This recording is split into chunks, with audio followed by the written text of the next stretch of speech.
सभी संगत को जय माता की। मैं माँ काली माँ दूतनी दरबार से आज आपको दादा खेड़ा महाराज जी के विषय में कुछ जानकारी देने जा रही हूँ।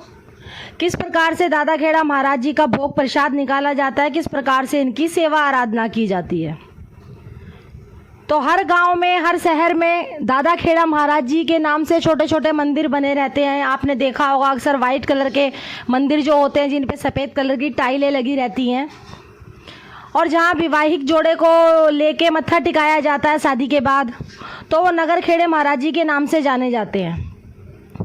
इनको हर जगह अलग अलग नाम से बोला जाता है। कहीं पे इनको दादा खेड़ा महाराज जी बोल दिया जाता है, कहीं पर इनको नगर खेड़ा महाराज जी बोल दिया जाता है, कहीं पर इनको भूमिया महाराज जी के नाम से जाना जाता है, कहीं पर इनको क्षेत्रपाल जी के नाम से जाना जाता है। तो अलग अलग नाम से इनको बुलाया जाता है, परंतु काम इनका एक ही होता है, क्योंकि ये है शिव के अवतार, ये शिव के अंश हैं, भैरव स्वरूप में माने जाते हैं। तो हर जगह इनके छोटे छोटे थान बने रहते हैं, मंदिर बने रहते हैं। तो इनका भोग प्रसाद किस प्रकार से निकाला जाता है, कैसे इनकी सेवा आराधना की जाती है, और किस प्रकार से हम अपने बच्चों की, अपने घर परिवार की, अपनी खुद की सुरक्षा कर सकते हैं इनकी सेवा आराधना से। क्योंकि देखो, हर चौराहे पे आपने कहीं देखा होगा कि बहुत से लोग उतारा करके रख देते हैं उसको। हमारे बच्चे या हम थोड़ा सा कहीं हमारा पैर लग जाता है तो हमको घर में परेशानी आने स्टार्ट हो जाती है, और हर प्रकार के जादू टोने मंत्रों से, तंत्रों से बचा जा सकता है इनकी असीम कृपा से। नगर खेड़े महाराज जी की कृपा किस तरीके से पाई जाती है और किस भोग प्रसाद से पाई जाती है, तो मैं इसी विषय में आपसे कुछ बात करना चाहती हूँ या कुछ जानकारी देना चाहती हूँ।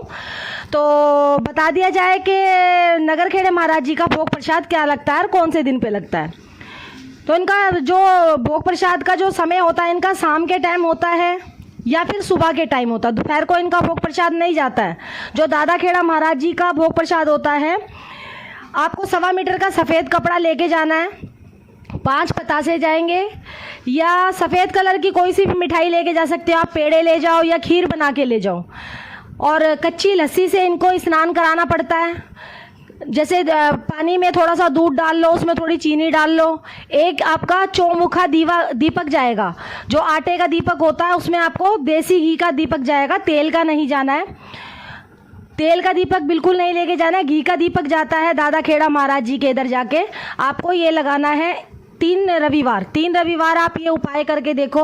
आप अपने परिवार की, अपने खुद की, अपने बच्चों की रक्षा कर सकते हो। किस प्रकार से बचा जा सकता है तंत्र मंत्रों से, चौक चौराहे की शक्तियों से।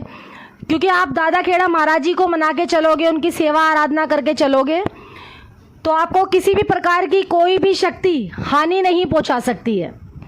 क्योंकि नगर खेड़े महाराज जी का हमारे जीवन में बहुत बड़ा महत्व माना जाता है। ये जैसे इलाके होते हैं, हमारे गांव मोहल्ले माने जाते हैं, इनके मुखिया कहलाए जाते हैं। क्योंकि भोले बाबा देखो स्वयं खुद तो आ नहीं सकते हैं जगह जगह, तो भोले बाबा ने अपने अवतार भेजे हैं नगर खेड़े महाराज जी के नाम से। अपना एक अंश धरती पे भेजा है कि आपको इस गांव में बैठना है, आपको इस शहर में बैठना है, आपको इस जगह बैठना है। जैसे जी बात करी जाए कि हम जैसे महरौली में हैं, तो हमारे भी इधर के एक दादा खेड़ा महाराज जी माने जाते हैं।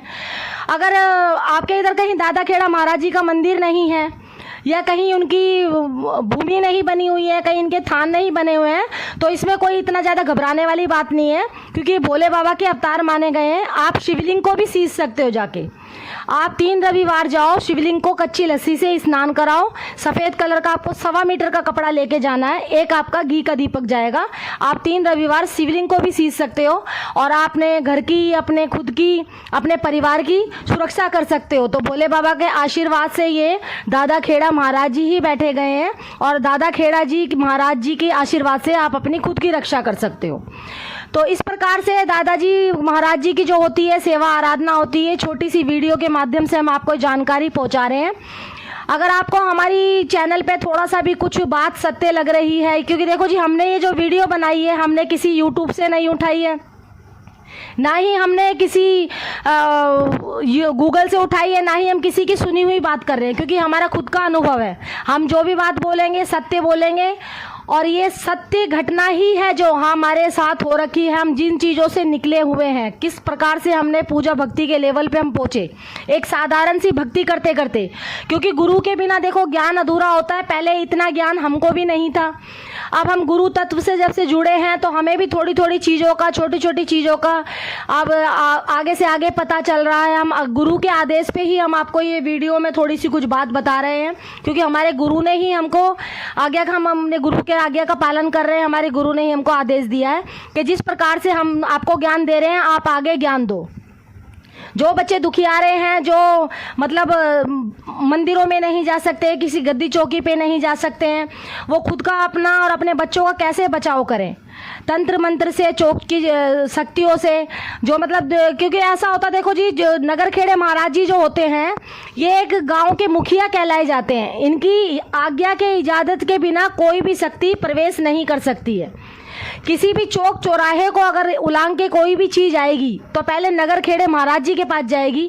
कोई आपके ऊपर कुछ जादू टोना करके भेज रहा है या आपको कोई लगी लिपटी चीज़ है, तो वो पहले दादा खेड़ा महाराज जी के इजाज़त से ही आपके इधर प्रवेश करेगी, नहीं तो वो आपके इधर प्रवेश नहीं कर सकती। अगर नगर खेड़े महाराज जी ने उसे उल्टा लौटा दिया तो वो आपका कान भी गर्म नहीं कर सकती है, क्योंकि नगर खेड़े महाराज जी तत्व पे खड़े रहते हैं, बिल्कुल हमारे ढाल बन के खड़े रहते हैं। तो इनको मनाना, इनकी सेवा आराधना करनी बहुत ज़्यादा ज़रूरी होती है। और इन्हीं के साथ माता चौराहे वाली को मनाया जाता है, माता मदानंद की सेवा भक्ति करी जाती है, अपनी कुल की भक्ति करी जाती है। जो अपने कुल की जो देवी देवता होते हैं उनको भी साथ लेके चला जाता है। परंतु जो नगर खेड़े महाराज जो होते हैं उनका सबसे ज़्यादा बड़ा महत्व होता है हमारे परिवार के ऊपर, क्योंकि जिस गांव में हम रह रहे हैं, जिस शहर में हम रह रहे हैं, जिस नगरी में हम रह रहे हैं, वहाँ पर दादा खेड़ा महाराज जी जो होते हैं उनकी बहुत बड़ी भूमिका है। इनकी शक्ति के बिना हमारे घर के देवी देवता भी प्रवेश नहीं कर सकते हैं। इनकी ही शक्ति के बिना और इनकी ही इजाज़त के बिना कोई भी इष्ट हो, कोई भी देवी देवता हो, कोई भी नकारात्मक आत्मा हो, कोई भी प्रवेश नहीं कर सकता है। क्योंकि नगर खेड़ा, अगर हमारा महाराज जी जो होते हैं, जो अगर मजबूत हैं, हम उनको भोग प्रसाद टाइम समय पे दे रहे हैं और उनको हम मना के चल रहे हैं, तो यकीन मानो आपका कोई कान भी गर्म नहीं कर सकता है। तो जी, छोटी सी वीडियो हमने ये आपको चैनल के माध्यम से आपसे थोड़ी सी शेयर की है, कुछ जानकारी गुरु की आज्ञा से। अगर आपको हमारी वीडियो थोड़ी सी भी अच्छी लग रही हो या थोड़ी सी भी हमारी ये जानकारी आपको थोड़ी सी कहीं आपके मन में थोड़ी सी भारी हो कि हाँ भाई इस बात में कितनी सच्चाई है, कितनी नहीं है, तो हमारे चैनल को सब्सक्राइब करना, लाइक करना और ज़्यादा से ज़्यादा शेयर करना। तो वीडियो को ख़त्म करते हुए सभी को जी जय माता की।